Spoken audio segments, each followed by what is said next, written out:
Hello my beautiful people, welcome to your weekly general taroscope with me, Raphael from Reydiant Reality. It's an absolute pleasure to have you. Thank you so much for being here. Thank you so much for joining me.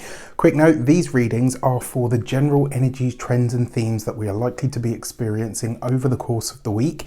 Sometimes it's about the microcosm, that's us. Sometimes it's about the macrocosm, that's the world. So with that said, and all of this is under the influence or the guise of my intuitive message, whereby I go into my intuition just to ask what it is that we need to know, what it is that we need to see for the week ahead. With that said, I would like to bless all of my decks of cards with all forms of love, light, peace, prosperity and abundance. And I pray that the messages that come through are ultimately clear and concise and they help us all on our paths to our highest vibrational good.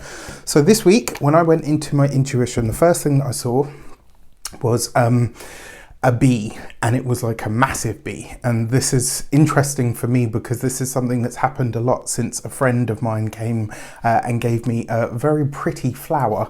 So the bee's obviously coming for that, but what I saw was the bee. And then I saw a hive, and the message that I got from that was many bees to make honey. It takes many bees to make honey. And this is all about persistence, right? And then the other thing that I saw was, when you look at the old comics, like when you really get close up to it, you can see that something isn't actually a block of color. It's very, very small dots. Lots and lots of dots make up one block of color. Just like many, many bees are needed in order to make honey. And so the message that I got from this was it really is about those small units, the small things that you're doing, the small, look, right? This bracelet is made up of many beads. It's many beads that make up the bracelet, but they're only one at a time, like they're all one separate singular. And so the message that I'm taking from this is a week where persistence is going to be the key. This is where you are having to show up in those small moments. Even when you don't want to, even when it's hard, even when it's annoying, even when you're kind of thinking, you know what, I'd rather not. This is the time for you to show up in some way, shape or form, whether for yourself or for somebody else. For our destiny card for the week ahead, we get... Okay. There's two. All right, okay, I'm just gonna do it. All right, so we've got the Wheel of Fortune. So really, what is the Wheel of Fortune? It is luck and success, but it's also a change of pace, a change of energy, and also a change of direction. We are now fully in Aries season, right? So as we start this week from the 21st onwards, the sun's already moved into the sign of Aries. We are all collectively going to be feeling this, and to be honest with you, I actually think this is a really good thing. I think for a lot of people there's going to be that moment of maybe like a collective sigh of relief, but certainly we're all getting our mojo back in some way, shape or form, or in some area of our lives. Now, the Wheel of Fortune as a destiny card does suggest change, movement, a change in the winds of fate, a change of direction for our fates. But this is also a card of being in the right place at the right time. This is a card of synchronicity. I've often said that. And whenever it shows up, it does suggest a change in our luck in some way, shape or form. Yes, I've said that 3 times now. So with that said, okay, so look at that. And it's 3 cards exactly. I was going to shuffle, but the cards have spoken and the first triplet is out. So we've got the Wheel of Fortune. The direction cards is how we tap into this. What do we have? We've got the Hanged Man with the Wheel of Fortune. So this is basically saying allow the luck or the synchronicities to happen for you. This is not a week where you have to push for it, interestingly enough, because the next card out is the 7 of Wands, right? So this, if I put these two here, there's a message behind this that kind of says if you try to meddle with the meddling of the universe, you may end up getting in your own way. This is like one of those times where, you know, where your parents have promised you something and they say to you, right, if you behave and you sit down and you do what you need to do, let me get on with it. I'm going to give you like a prize or a present or whatever. And you keep nagging. And in the end, they give you something that is a reduced version of what you would have got if you'd have just done what you needed to do.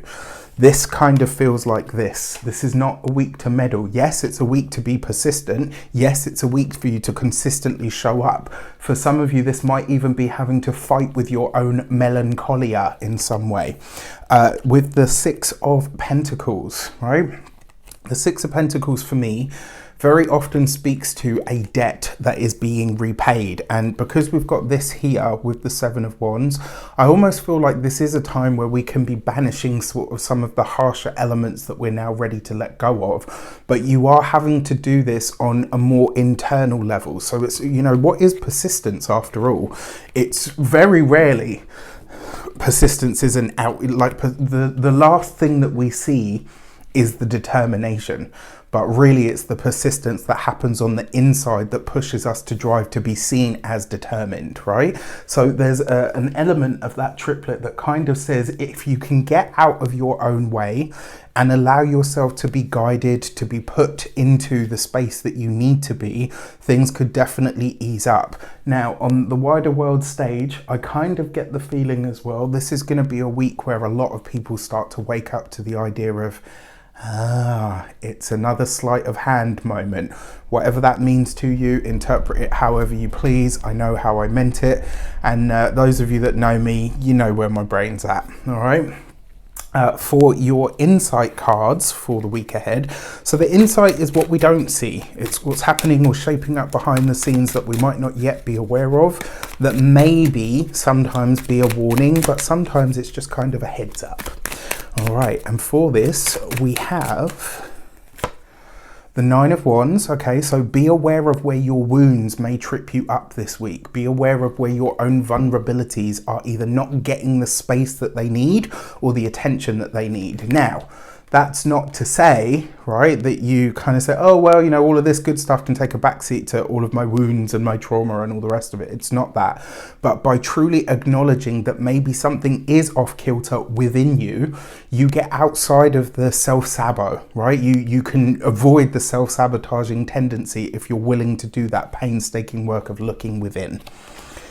On top of that, we've got the Ace of Wands, right? So this is very interesting because the Nine of Wands, it's not quite complete, but we add the Ace of Wands to it, and there's the Ten of Wands, which is release of burdens. This could be a powerful week of rewriting or changing the way that you feel about something or the way that you've experienced something up until now.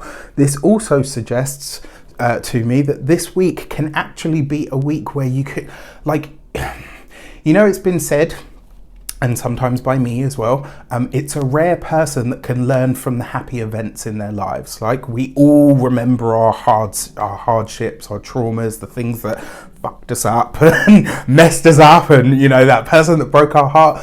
But it's a rare person that can be in the moment and present, enjoying life, and learn from those moments just as much. That being said, this pairing, because the Ace of Wands is energy, passion, fire, but it's fun, it's enjoyment, and this almost suggests that one of the ways that we get through or banish our wounds, our challenges, our history is by opening up to the possibility that actually life is pretty damn sweet. On top of that, we have the Ace of Pentacles, all right? So I love this. Why do I love this? Earth, Pentacles, Earth and Fire, Ace of Wands, Earth and Fire, bring my desire. I'll take it.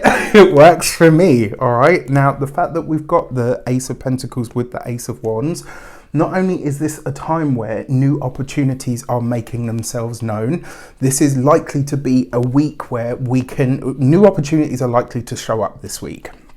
New job offers, new potentials to study new things or to take on new methodologies or new ideas. Where is it? And this is interesting because two aces can represent trickery. Where is it that your wounds, the Nine of Wands, is going to try to trip you up and stop you from enjoying, the Ace of Wands, all of the new opportunities that are showing up for you on the material plane, the Ace of Pentacles, that you have already called for and set into motion and has started to show up as ordained by the universe? Where is it this week that you are likely to get in your own way? I'm speaking deeply to myself right here, right now as well. So trust me, this is not like a preachy sermon. This is like I hear you, universe. mess, I'm sorry. And, you know, with all of this combined, I mean, I'm loving this triplet here because it kind of says to me, what you want, what you desire, and what you have called for is basically at hand. Are you going to allow your past, your history, or your wounds to get in the way of it? No, I don't think so.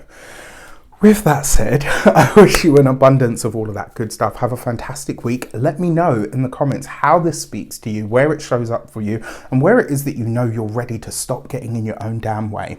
I will be speaking to myself on that front as well. Take care, and I'll see you soon.